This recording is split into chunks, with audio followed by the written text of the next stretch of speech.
Bismillahirrahmanirrahim. Assalamualaikum warahmatullahi wabarakatuh. Perkenalkan, nama saya Novi Raskia Azhara Ramadhani dengan NIM H071231069. Pada kesempatan kali ini, saya akan mempresentasikan tentang peranan sistem informasi strategis dan teknologi informasi dalam meningkatkan keunggulan kompetitif perusahaan di era globalisasi dan digital.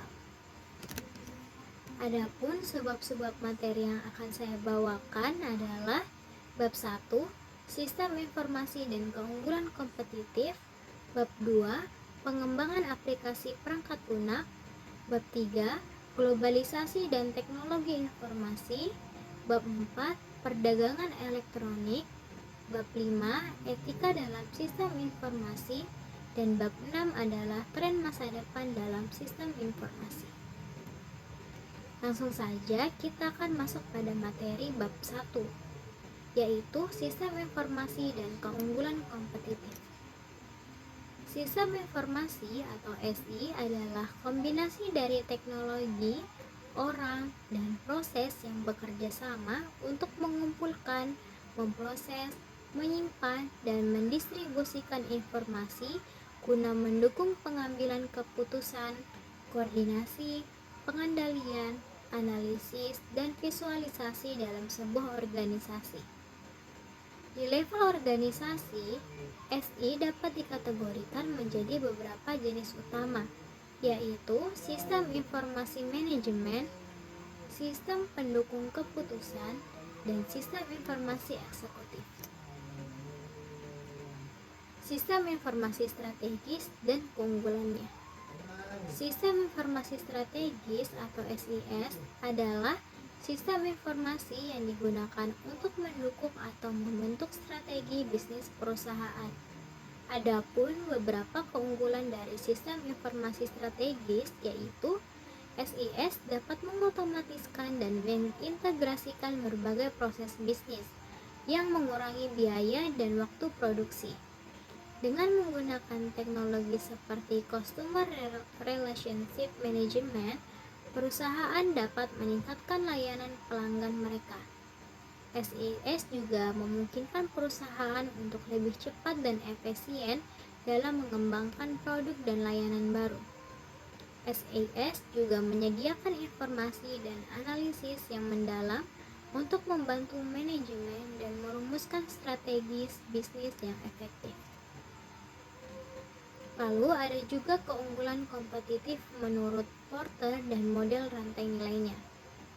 Misal Porter dalam bukunya Competitive Advantage, Creating and Sustaining Superior Performance 1985 memperkenalkan konsep keunggulan kompetitif sebagai kemampuan perusahaan untuk bertahan dan berkembang lebih baik daripada pesaingnya. Porter mengidentifikasi dua strategi utama untuk mencapai keunggulan kompetitif, yaitu keunggulan biaya dan diferensial. Porter juga mengembangkan model rantai nilai yang membagi aktivitas bisnis menjadi dua kategori utama, yaitu aktivitas utama dan aktivitas pendukung. Lalu, bagaimana teknologi informasi membantu perusahaan dalam meningkatkan posisi kompetitif? TI dapat mengotomatiskan banyak tugas rutin dan manual, mengurangi biaya dan waktu yang dibutuhkan untuk menyelesaikan tugas-tugas. TI juga menyediakan alat analisis data yang kuat yang memungkinkan perusahaan untuk mengumpulkan dan menganalisis data dalam jumlah besar. TI juga memungkinkan komunikasi yang lebih efisien dan kolaborasi yang lebih baik antara tim dan departemen. Juga, TI mempercepat siklus inovasi dengan menyediakan alat dan teknologi yang diperlukan untuk mengembangkan produk dan layanan baru. Adapun 5 strategi perusahaan dalam mencapai keunggulan kompetitif. Yang pertama adalah strategis kepemimpinan biaya, yang kedua strategi diferensial, yang ketiga strategi fokus biaya, Yang keempat, strategi fokus diferensial. Dan yang kelima adalah strategi inovasi. Pengelolaan sumber informasi dan peran Departemen Sistem Informasi serta penggunaan akhir. Pengelola sumber informasi melibatkan serangkaian aktivitas yang mencakup pengumpulan, penyimpanan, pengolahan, dan distribusi informasi. Tujuannya adalah untuk memastikan bahwa data yang tepat tersedia untuk orang yang tepat pada waktu yang tepat. Departemen Sistem Informasi bertanggung jawab atas pengelolaan infrastruktur TI dan penyediaan layanan TI dalam organisasi. Tugas utama DSI yaitu meliputi merencanakan dan mengimplementasi strategi TI, menyediakan dukungan teknis, dan mengelola keamanan informasi. Pengguna akhir adalah individu atau departemen yang menggunakan sistem informasi untuk melakukan tugas sehari-hari. Peran mereka meliputi memasukkan dalam proses data, mengambil keputusan berbasis data, dan memberikan umpan balik. Jadi itulah isi dari materi bab 1 mengenai sistem informasi dan keunggulan kompetitif. Oke, selanjutnya kita akan masuk pada materi bab 2, yaitu pengembangan aplikasi perangkat lunak. Pengembangan aplikasi perangkat lunak baru terdiri dari serangkaian tindakan yang diperlukan untuk merancang, membuat, menguji, dan memelihara perangkat lunak. Proses ini biasanya dibagi menjadi beberapa tahap utama dan biasanya dilakukan sesuai dengan metodologi pengembangan perangkat lunak seperti Agile, Waterfall, atau DevOps. Tahapan umum dalam pengembangan aplikasi perangkat lunak melalui beberapa tahapan, yaitu berupa tahapan pengembangan aplikasi perangkat lunak, model pengembangan perangkat lunak, tim pengembangan perangkat lunak, quality assurance, dan proyek pengembangan perangkat lunak. Adapun tahapan pengembangan aplikasi perangkat lunak, yang pertama adalah analisis kebutuhan, yang meliputi tentang pengumpulan kebutuhan, dokumentasi kebutuhan, dan validasi kebutuhan. Yang kedua, perencanaan, yang meliputi tentang penentuan proyek, manajemen resiko, dan penjadwalan. Yang ketiga adalah desain sistem, yang meliputi tentang desain arsitektur, desain detail, dan prototyping. Yang keempat ada implementasi, yang meliputi tentang pengkodean atau coding, versi, dan kontrol sumber daya. Yang kelima ada pengujian, yang meliputi tentang unit testing, integration testing, system testing, dan acceptance testing. Yang keenam ada deployment, yang meliputi tentang release management dan deployment. Yang ketujuh adalah pemeliharaan, yang meliputi tentang perbaikan bug, peningkatan atau enhancement, dan pembaruan atau update. Adapun model pengembangan perangkat lunak, yang pertama adalah model prototyping, yang melibatkan pengembangan prototype sistem yang akan dikembangkan dan pengujian prototype oleh pengguna. Yang kedua ada model waterfall, yang melibatkan pengembangan sistem yang akan dikembangkan dalam tahapan yang terpisah, mulai dari analisis kebutuhan hingga implementasi. Dan yang ketiga adalah model agile, yang melibatkan pengembangan sistem yang akan dikembangkan dalam tahapan yang berulang dengan fokus pada kebutuhan pengguna dan perubahan yang terjadi selama pengembangan.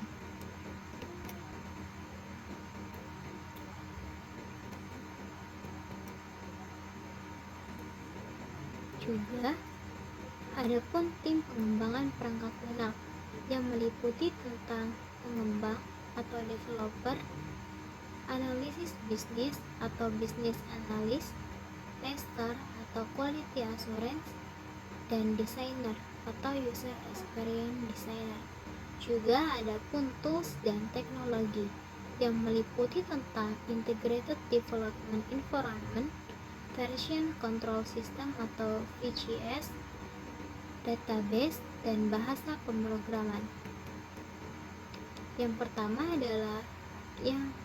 adalah quality assurance, yaitu proses memastikan bahasa sistem yang akan dibangun memenuhi standar kualitas yang tinggi, dikenal sebagai keamanan kualitas atau quality assurance, yang meliputi tentang pengajuan fungsional, yaitu metode yang digunakan untuk memastikan bahwa sistem dapat berfungsi dengan baik.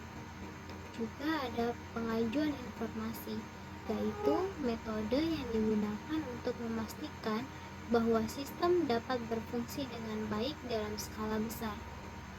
Lalu ada pengajuan keamanan, yaitu metode yang digunakan untuk memastikan bahwa sistem dapat berfungsi dengan baik dalam skala besar. Selanjutnya ada proyek pengembangan perangkat lunak. Analisis kebutuhan, perencanaan, desain, pengembangan, pengujian, dan implementasi adalah beberapa tahapan yang saling terkait yang terlibat dalam proyek pengembangan perangkat lunak. Tim pengembang harus memastikan bahwa sistem yang akan dikembangkan memenuhi kebutuhan pengguna dan memenuhi standar kualitas yang tinggi. Lalu ada pun perbedaan antara metodologi pengembangan perangkat lunak. Metodologi pengembangan perangkat lunak digunakan untuk mengatur, merencanakan, dan mengelola proses pengembangan sistem informasi. Setiap metodologi memiliki kelebihan dan kekurangan. Antaranya, yang pertama ada waterfall, yang kedua agile, yang ketiga scrum, yang keempat kanban, yang keempat RAD atau rapid application development, yang keenam incremental, yang ketujuh spiral, yang kedelapan prototyping, yang kesembilan V-model, yang ke-10 extreme programming, dan yang ke-11 adalah crystal. Yang ke-12 feature driven development, yang ke-13 lean software development, yang ke-14 test driven development, dan yang ke-15 behavior driven development. Selanjutnya ada pun jenis-jenis bahasa pemrograman yang digunakan untuk perangkat lunak. Yang pertama ada bahasa pemrograman tingkat tinggi atau high level programming language, yaitu bahasa pemrograman tingkat tinggi yang dirancang untuk mudah dibaca dan ditulis oleh manusia. Mereka abstrahi detail perangkat keras komputer. Contohnya ada Python, Java, C#, dan JavaScript. Yang kedua ada bahasa pemrograman tingkat menengah atau mid-level programming language, yaitu bahasa tingkat menengah yang menyediakan keseimbangan antara kontrol atas perangkat keras dan kemudahan pemrograman. Contohnya adalah bahasa C dan C++. Yang ketiga ada bahasa pemrograman tingkat rendah atau low level programming language, yaitu bahasa tingkat rendah beroperasi dengan mesin, memberikan kontrol langsung atau perangkat keras. Contohnya adalah assembly language. Dan yang keempat ada bahasa pemrograman script atau scripting language, yang dimana adalah bahasa script yang digunakan untuk menulis script yang mengotomatisasi tugas atau mengelola lingkungan runtime tertentu. Contohnya adalah JavaScript, PHP, Perl, dan Ruby. Lalu ada bahasa markup atau markup language. Bahasa markup digunakan untuk mendefinisikan struktur dan presentasi informasi. Contohnya adalah HTML, XML, dan JSON. Lalu ada bahasa pemrograman fungsional, yaitu Functional Programming Language, yang dimana adalah bahasa fungsional yang memfokuskan pada evaluasi fungsi matematika dan menghindari perubahan status dan data yang dapat diubah. Contohnya adalah Haskell, Scala, dan Erlang. Lalu ada bahasa pemrograman berbasis objek atau Object Oriented Programming Language, bahasa yang berbasis objek yang memfokuskan pada objek, merupakan instan dari kelas yang berisi data dan metode. Contohnya adalah Java, C++, C#, atau Python. Dan yang ke-8 adalah bahasa pemrograman logika, yaitu atau Logika Programming Language, bahasa logika yang digunakan untuk mendeklarasikan fakta dan aturan yang dapat digunakan untuk mengotomatisasi inference logis. Contohnya adalah Prolog. Dan yang ke-9 adalah bahasa pemrograman paralel atau Parallel Programming Language, yaitu bahasa paralel yang digunakan untuk mengembangkan perangkat lunak yang berjalan pada sistem multiprosesor. Contohnya adalah CUDA atau OpenCL.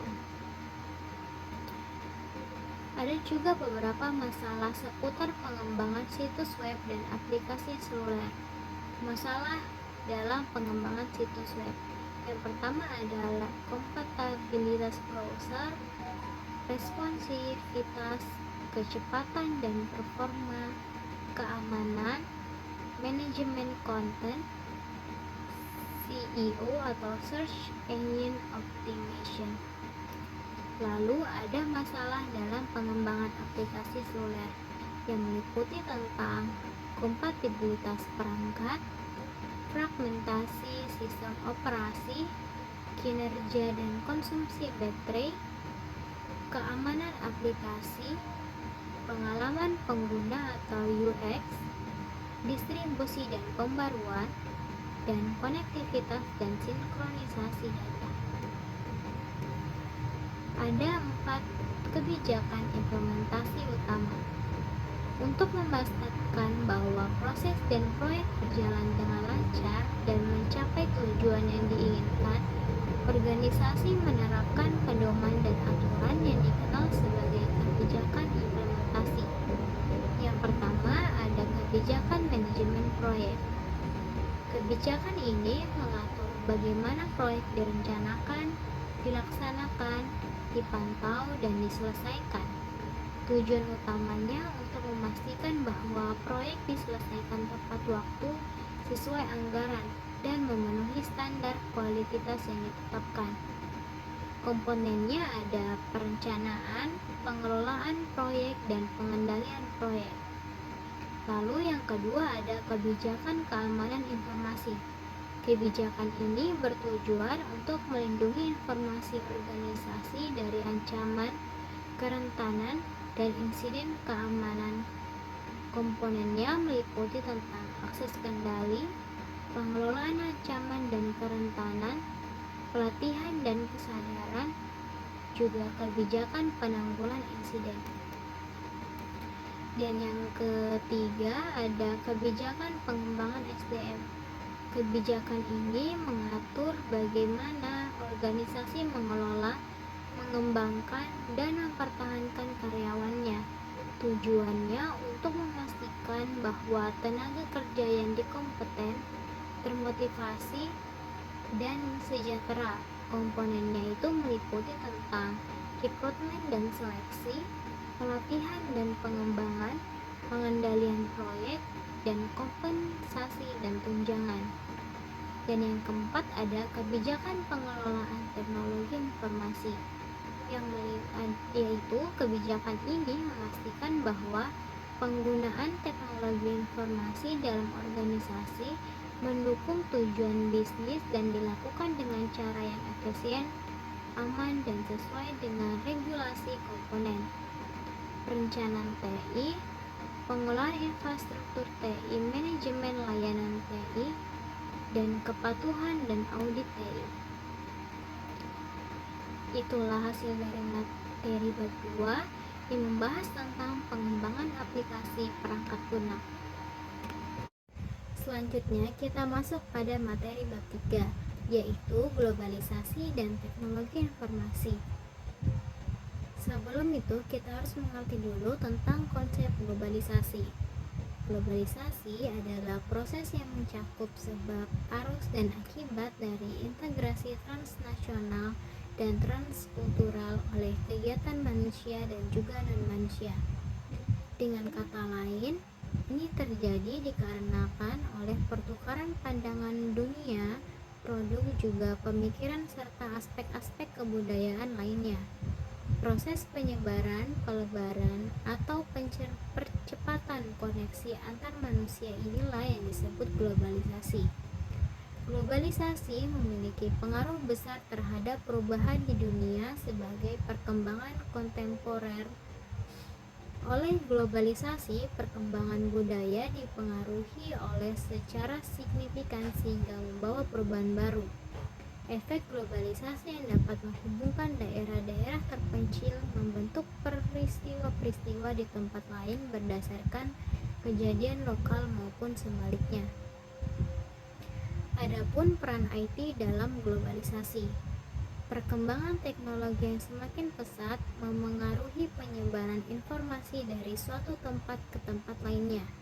Kemunculan internet merupakan faktor utama dalam globalisasi yang semakin mendorong penyebaran dan ketergantungan aktivitas ekonomi dan budaya antar wilayah.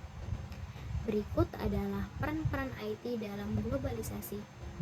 Yang pertama, mempercepat pertukaran informasi dan produk sehingga meningkatkan saling ketergantungan aktivitas ekonomi antar negara yang diakibatkan oleh perkembangan infrastruktur, transportasi, dan telekomunikasi. Yang kedua, meningkatkan kesadaran global sebab perkembangan media massa yang memungkinkan konsumsi pengalaman budaya yang beragam sehingga terjadi peningkatan interaksi kultural. Yang ketiga, mengembangkan komunikasi global sehingga memungkinkan interaksi antar individu di satu lokasi dengan orang lain di belahan dunia lain. Yang keempat, meningkatkan pengaruh perusahaan multinasional oleh pengaruh pasar dan ekonomi di negara-negara berbeda yang saling ketergantungan. Adapun masalah yang dialami perusahaan saat menghadapi ekonomi global. Oleh sebab luasnya jangkauan dari ekonomi global menghadirkan beberapa masalah yang dapat menyulitkan perusahaan. Masalah-masalah tersebut diantaranya sebagai berikut.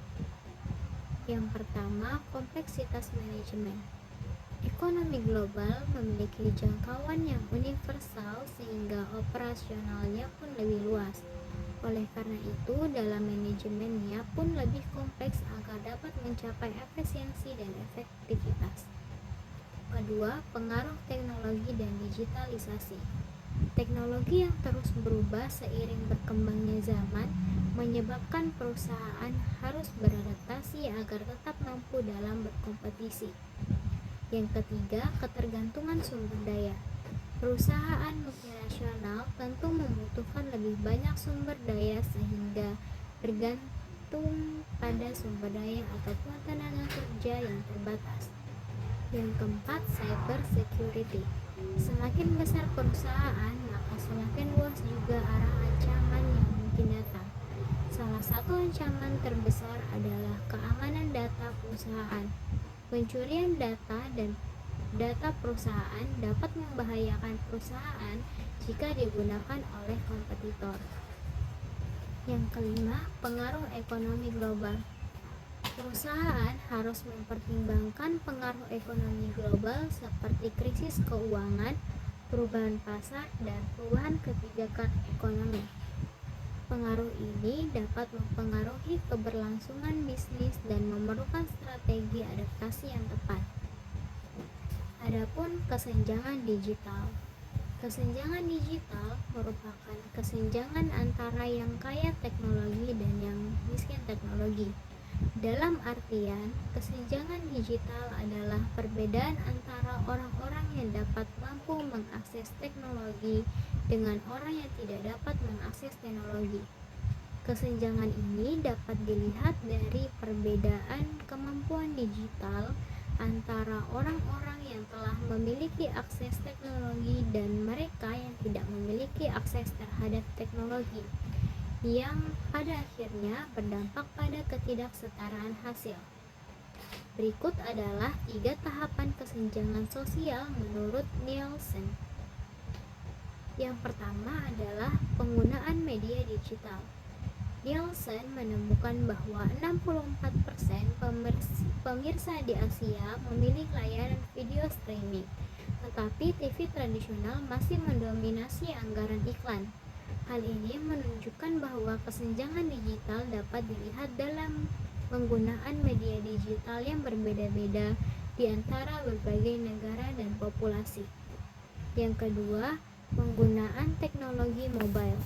Nielsen juga menemukan bahwa penetrasi smartphone di seluruh Asia telah mencapai 90%, yang mengukuhkan perubahan konsumsi media dan kebiasaan interaksi. Yang kedua, ada penggunaan teknologi mobile. Nielsen juga menemukan bahwa penetrasi smartphone di seluruh Asia telah mencapai 90%, yang mengukuhkan perubahan konsumsi media dan kebiasaan interaksi di kawasan ini. Hal ini menunjukkan bahwa kesenjangan digital dapat dilihat dalam penggunaan teknologi mobile yang berbeda-beda di antara berbagai negara dan populasi. Yang ketiga, ada keterbelakangan digital. Nielsen menemukan bahwa hampir 40% anggaran iklan digital terbuang atau audiens yang salah, dan jangkauan unik adalah indikator kuat dari kinerja ROI. Hal ini menunjukkan bahwa kesenjangan digital dapat berdampak pada keterbelakangan digital dan kinerja ROI yang kurang baik. Hasil dari materi bab 3 yang membahas tentang globalisasi dan teknologi informasi. Selanjutnya kita akan masuk pada materi bab 4, yaitu perdagangan elektronika. Pertama, kita akan membahas tentang perdagangan elektronika, termasuk ruang lingkupnya, manfaatnya, serta keterbatasan dan jenis. Langsung saja, e-commerce atau perdagangan elektronik merujuk pada penggunaan dari internet dan web untuk bertransaksi bisnis. Secara lebih formal, e-commerce adalah tentang menyediakan transaksi komersial secara digital baik antara dan antar organisasi dan individual.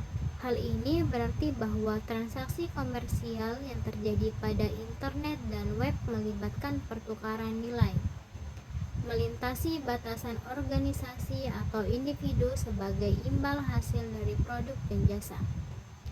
E-commerce adalah lingkungan digital yang memungkinkan transaksi komersial terjadi di antara banyak organisasi dan individu. Pada umumnya, e-commerce berarti transaksi yang terjadi dalam internet dan web.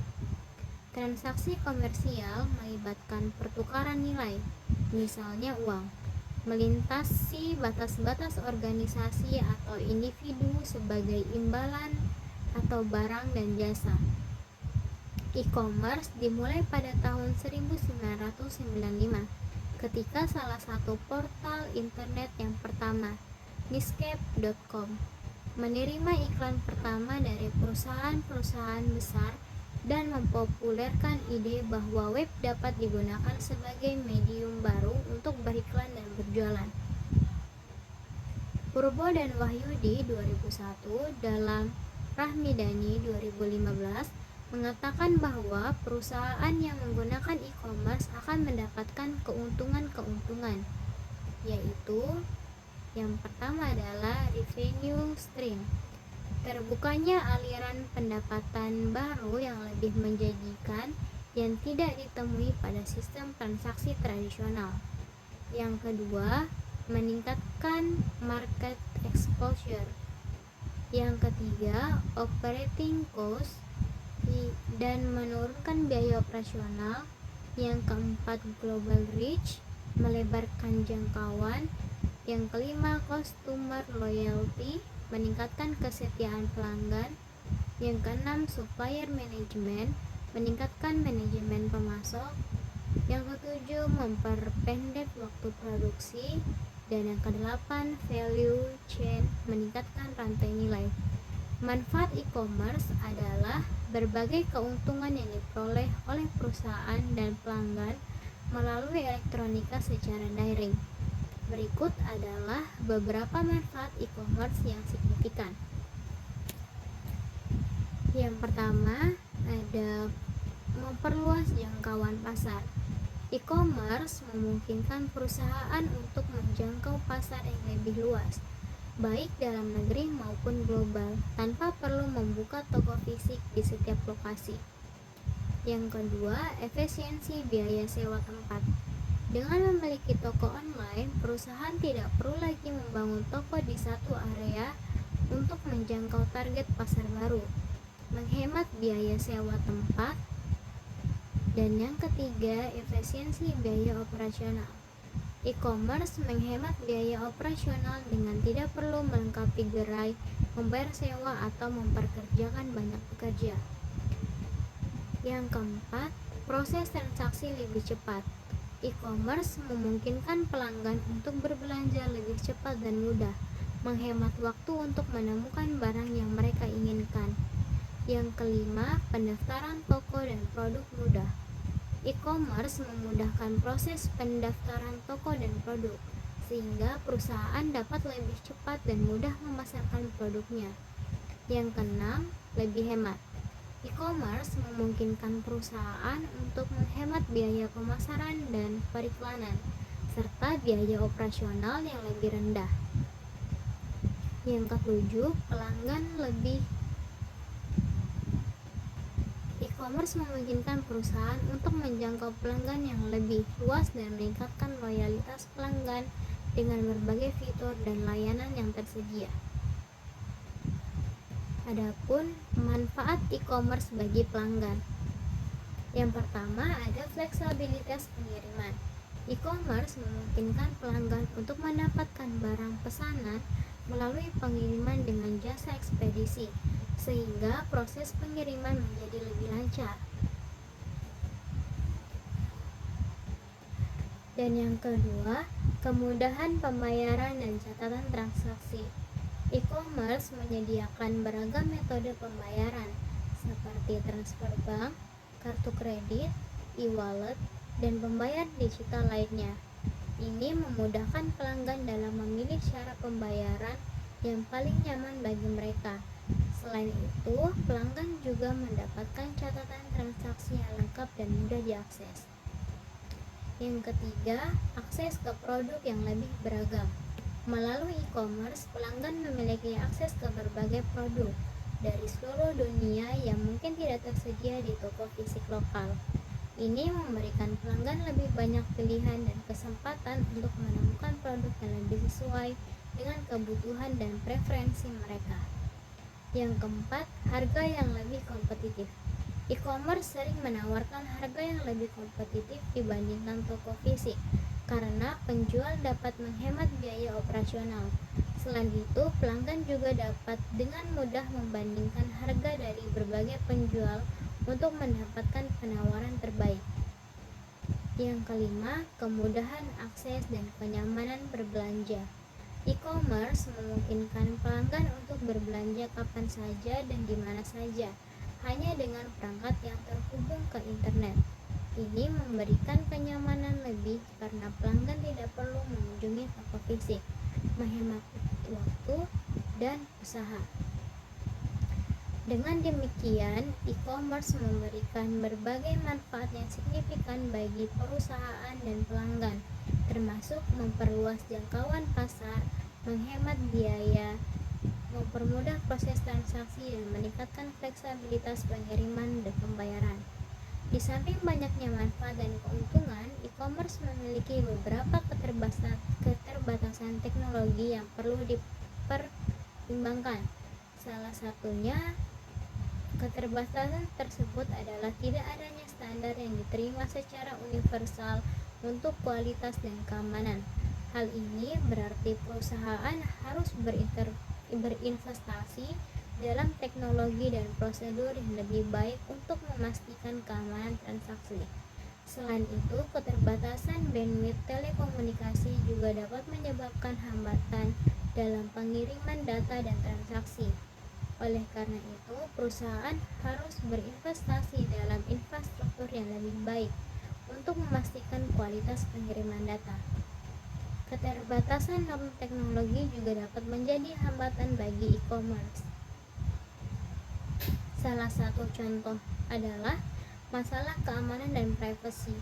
Masalah ini dapat membuat pelanggan ragu untuk membeli produk secara online.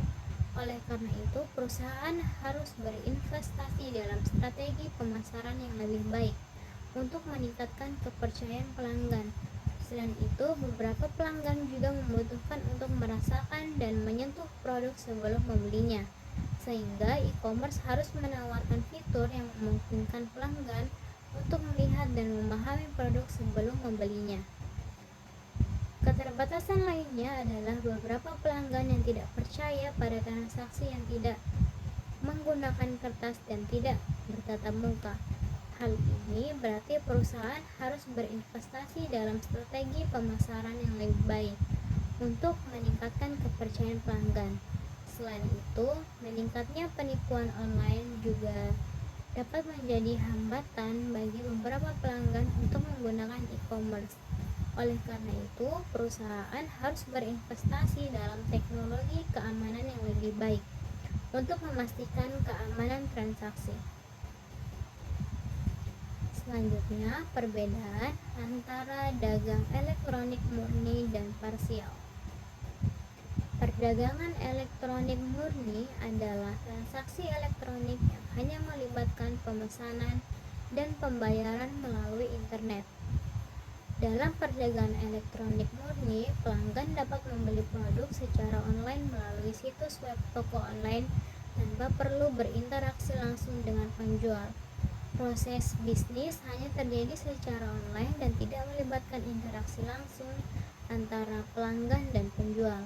Contoh dari perdagangan elektronik murni adalah pembelian produk secara online melalui situs web toko online seperti Amazon, Shopee, atau Tokopedia. Dalam proses ini, pelanggan dapat memilih produk yang diinginkan, memasukkan informasi pembayaran, dan menyelesaikan transaksi secara online.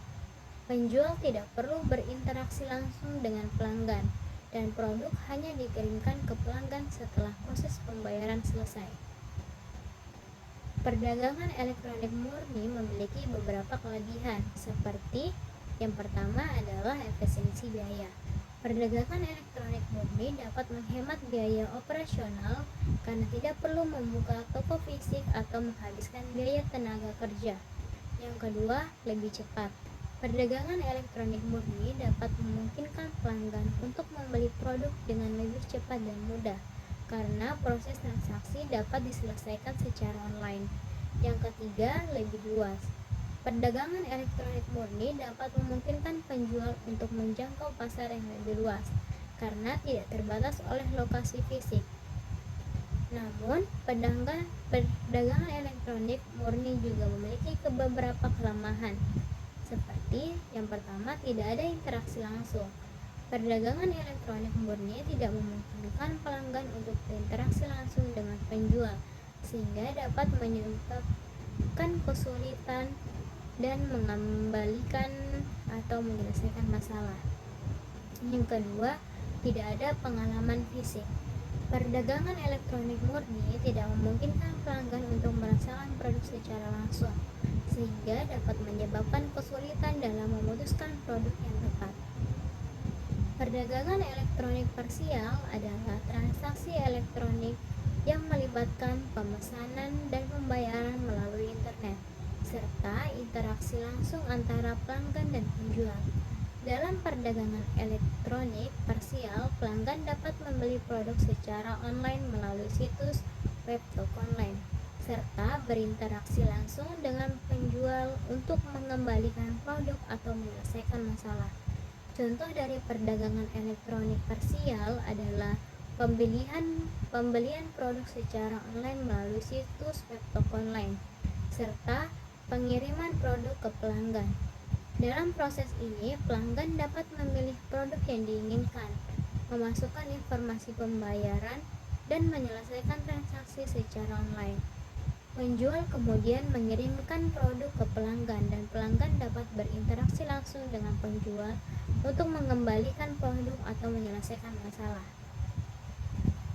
Perdagangan elektronik parsial memiliki beberapa kelebihan.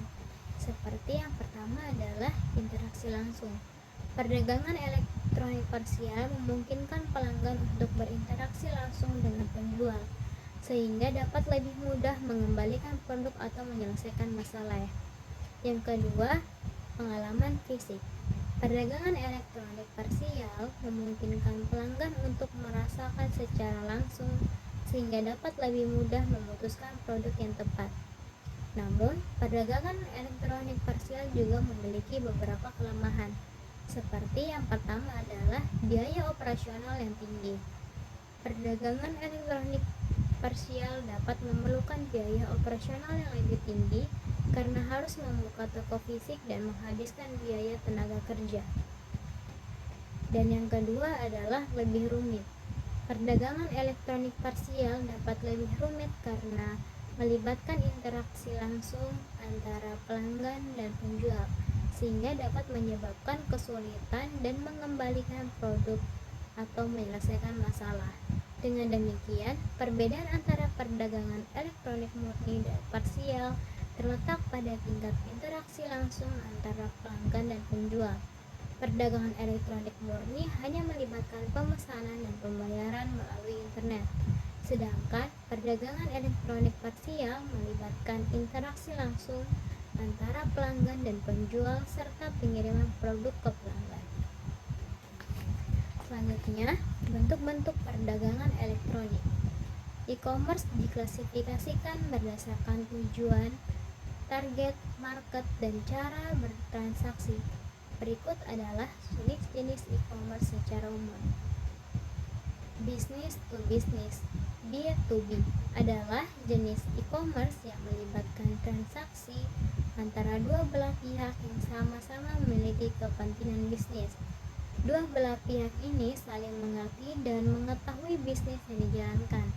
Contoh sederhana dari B2B ini adalah produsen dan supplier yang saling bertransaksi secara online, baik untuk konsultasi kebutuhan barang hingga proses pembayarannya.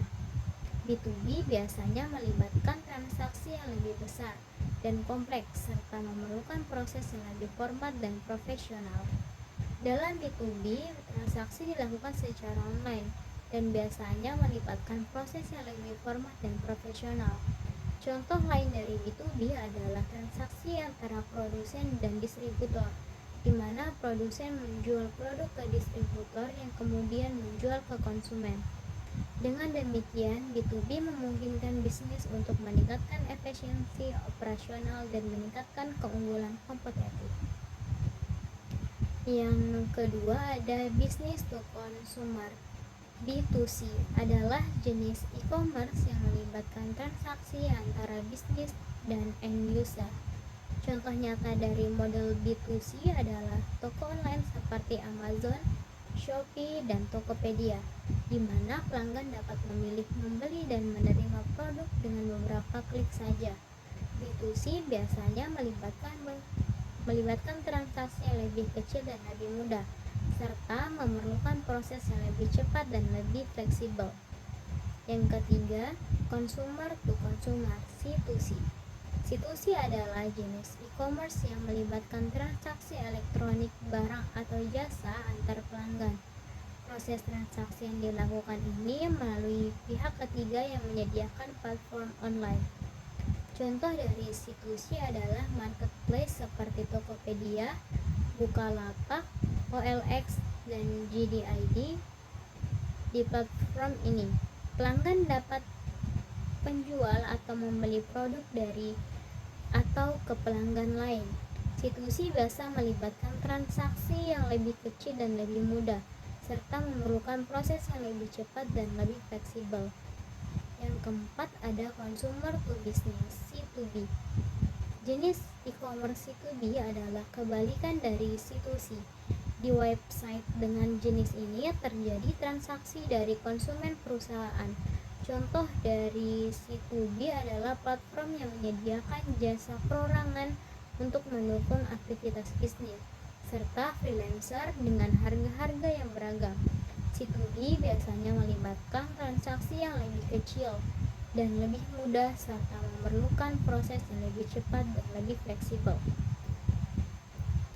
Selanjutnya, komponen utama dan pendukung khusus dalam pembayaran logistik. Yang pertama adalah komponen utama, yaitu pembayaran.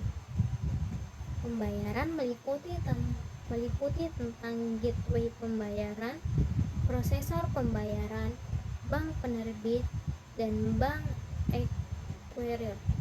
Yang kedua ada logistik, meliputi tentang manajemen rantai pasokan, manajemen gudang, distribusi dan pengiriman, pemantauan dan pelacakan.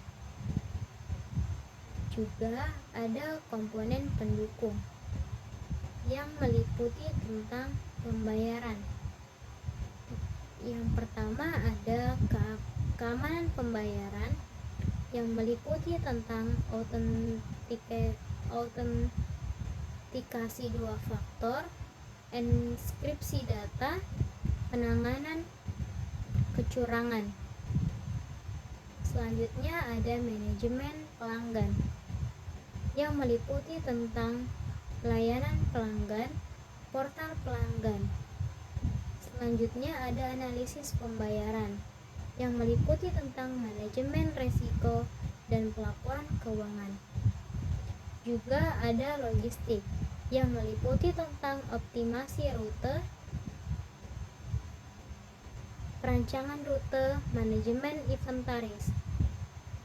Juga ada teknologi IoT atau Internet of Things yang meliputi tentang pelacakan real time, pemantauan kondisi barang. Selanjutnya ada manajemen transportasi yang meliputi tentang sistem manajemen transportasi TMS dan koordinasi pengiringan. Dengan mengintegrasikan komponen-komponen ini, perusahaan dapat meningkatkan efisiensi operasional, mengurangi biaya, dan memberikan layanan yang lebih baik kepada pelanggan. Selanjutnya, beberapa masalah etika dalam hukum berkaitan e-commerce. Etika dalam transaksi. Yang pertama ada etika dalam transaksi e-commerce. Dan yang kedua ada permasalahan dalam Oke, selanjutnya kita akan masuk pada materi bab 5, yaitu etika dalam sistem informasi. Arti etika sistem informasi.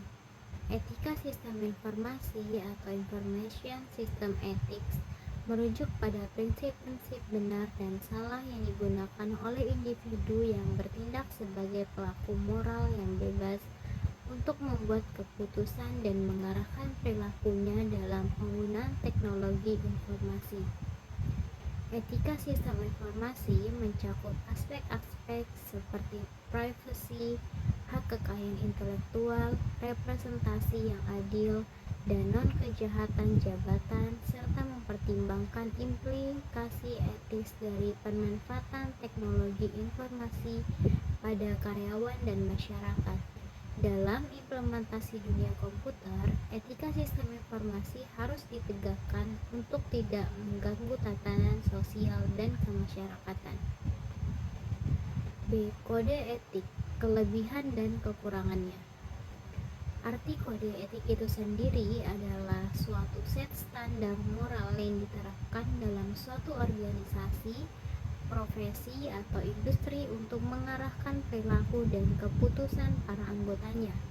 Kode etik ini berisi prinsip-prinsip yang dianggap benar dan salah, serta pedoman yang digunakan untuk memutuskan apa yang harus dilakukan dan apa yang tidak boleh dilakukan.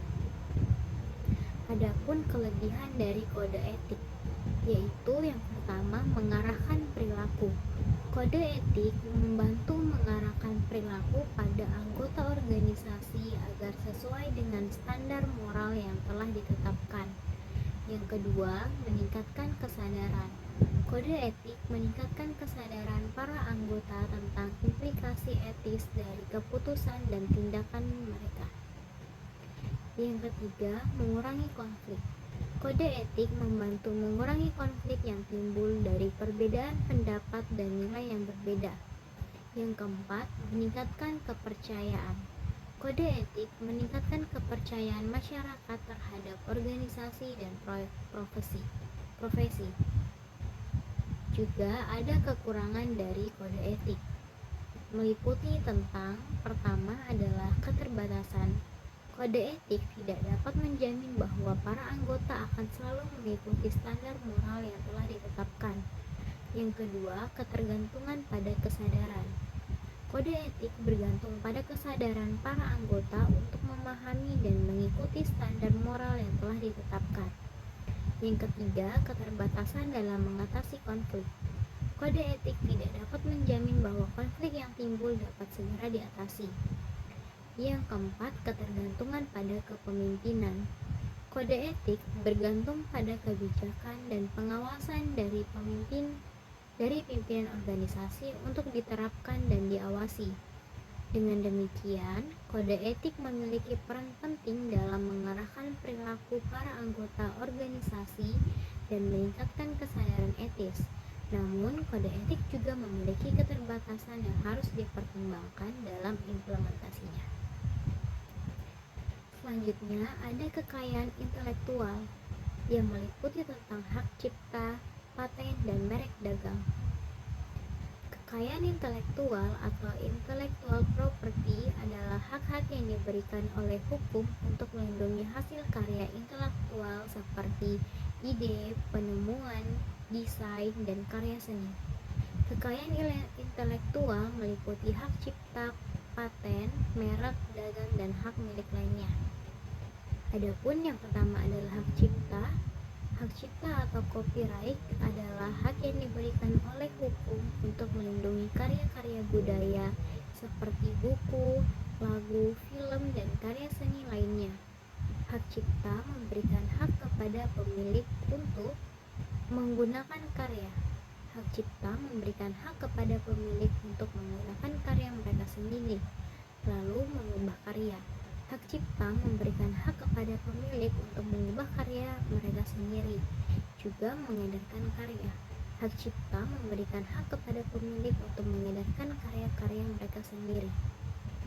Yang kedua ada paten. Paten adalah hak yang diberikan oleh hukum untuk melindungi penemuan-penemuan yang baru dari pengguna. Paten memberikan hak kepada pemilik untuk menggunakan penemuan. Paten memberikan hak kepada pemilik untuk menggunakan penemuan-penemuan mereka sendiri, juga mengubah penemuan. Paten memberikan hak kepada pemilik untuk mengubah penemuan-penemuan mereka sendiri, lalu mengedarkan penemuan. Paten memberikan hak kepada pemilik untuk mengedarkan penemuan mereka sendiri. Lalu yang ketiga ada merek dagang.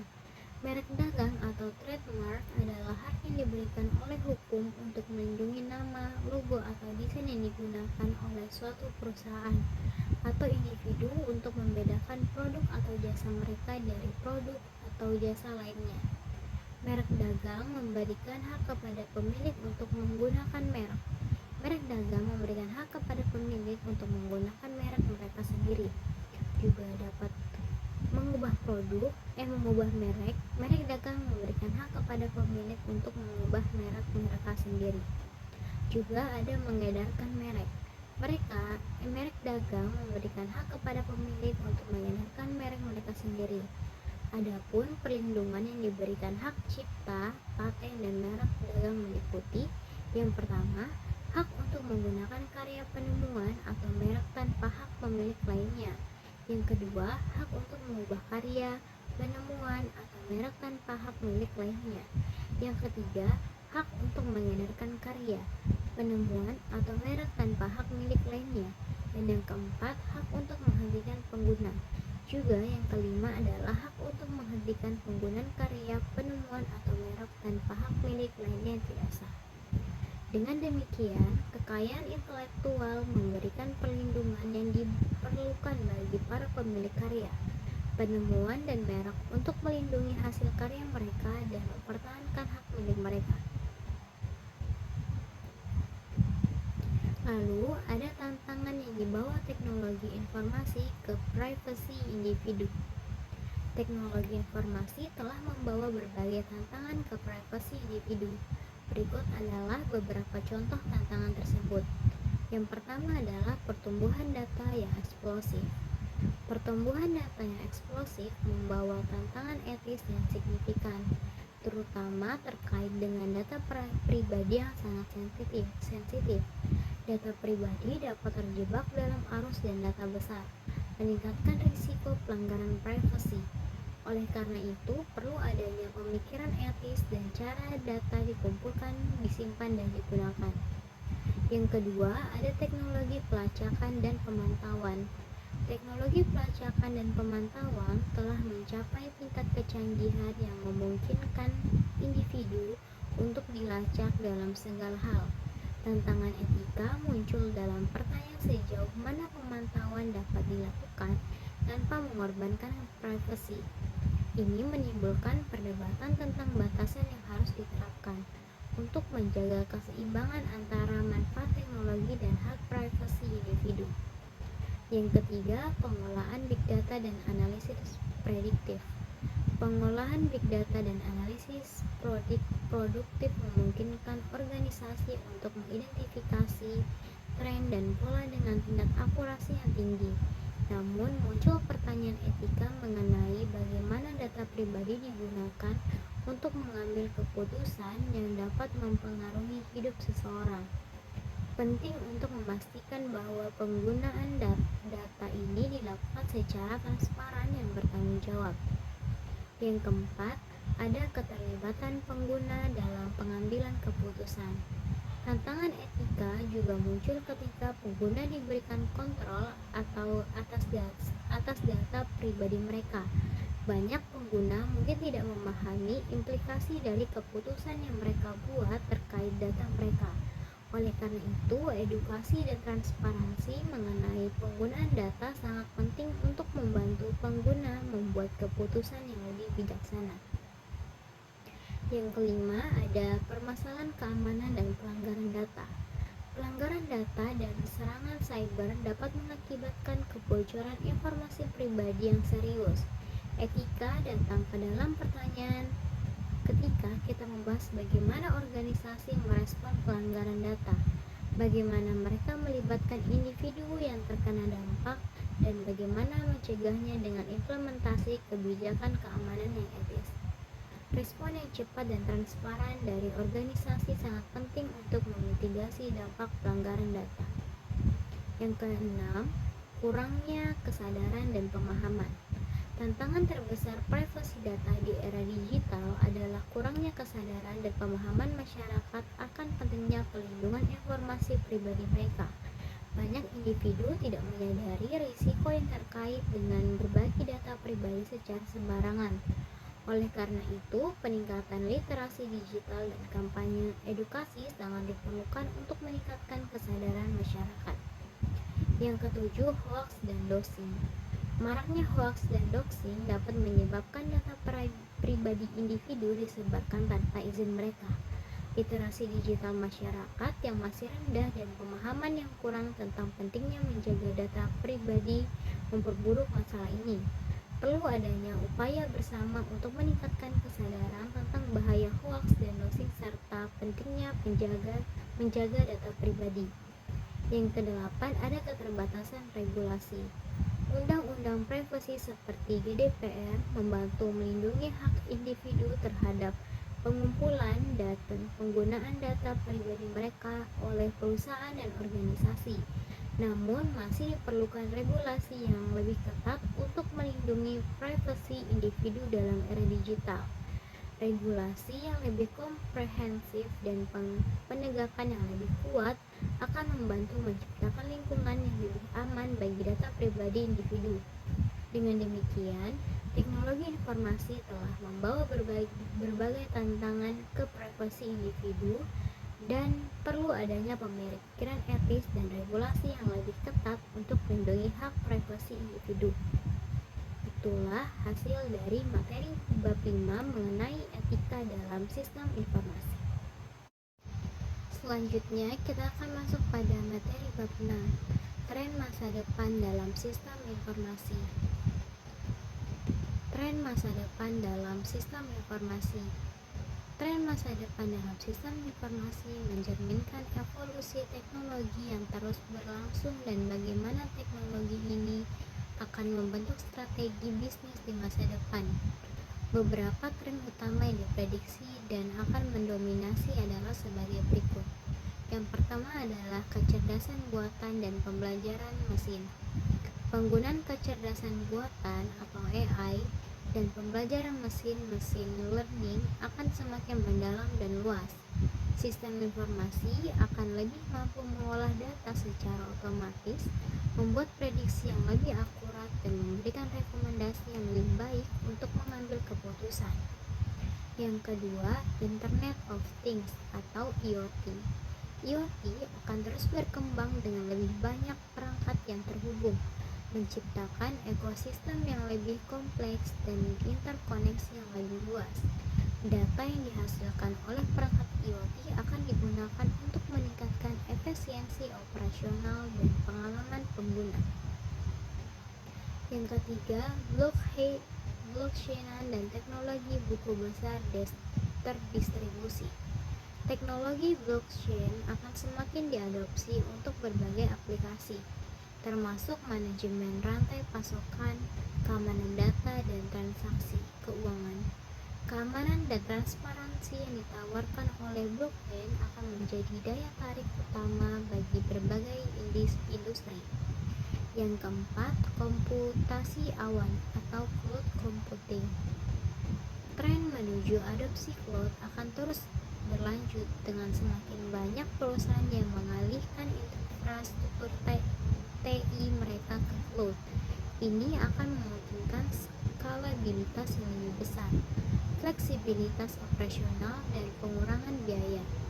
Yang kelima ada analitik big data dan data science. Penggunaan big data dan data science akan menjadi lebih umum dengan alat dan teknik yang lebih canggih untuk mengumpulkan, mengolah, dan menganalisis data. Ini akan membantu perusahaan dalam mengidentifikasi tren pasar, memahami perilaku pelanggan, dan mengoptimalkan operasi bisnis. Yang keenam ada keamanan cyber atau cyber security. Dengan meningkatnya ancaman keamanan cyber, investasi dalam teknologi keamanan akan meningkat. Sistem informasi akan dilengkapi dengan lapisan keamanan yang lebih kompleks untuk melindungi data dan memastikan integrasi informasi. Yang ketujuh, realitas virtual atau virtual reality VR dan realitas tertambah atau augmented reality AR. VR dan AR akan semakin banyak digunakan dalam berbagai aplikasi bisnis, termasuk pelatihan karyawan, pemasaran produk, dan interaksi dengan pelanggan. Teknologi ini akan memberikan pengalaman yang lebih imersif dan interaktif. Yang kedelapan, kota pintar atau smart city. Pengembangan kota pintar akan menggunakan sistem informasi untuk mengelola infrastruktur kota, layanan publik, dan sumber daya secara lebih efisien. Teknologi ini akan membantu menciptakan lingkungan perkotaan yang lebih berkelanjutan dan nyaman. Dan yang kesembilan adalah 5G dan jaringan komunikasi masa depan. Penerapan teknologi 5G akan membuka peluang baru untuk sistem informasi dengan kecepatan transfer data yang lebih tinggi dan latensi yang lebih rendah. Ini akan mendukung aplikasi real-time yang lebih canggih dan interaktif, serta meningkatkan konektivitas untuk perangkat IoT. Tren-tren ini menunjukkan. Sekian dari presentasi saya, kurang lebih mohon dimaafkan. Wassalamualaikum warahmatullahi wabarakatuh.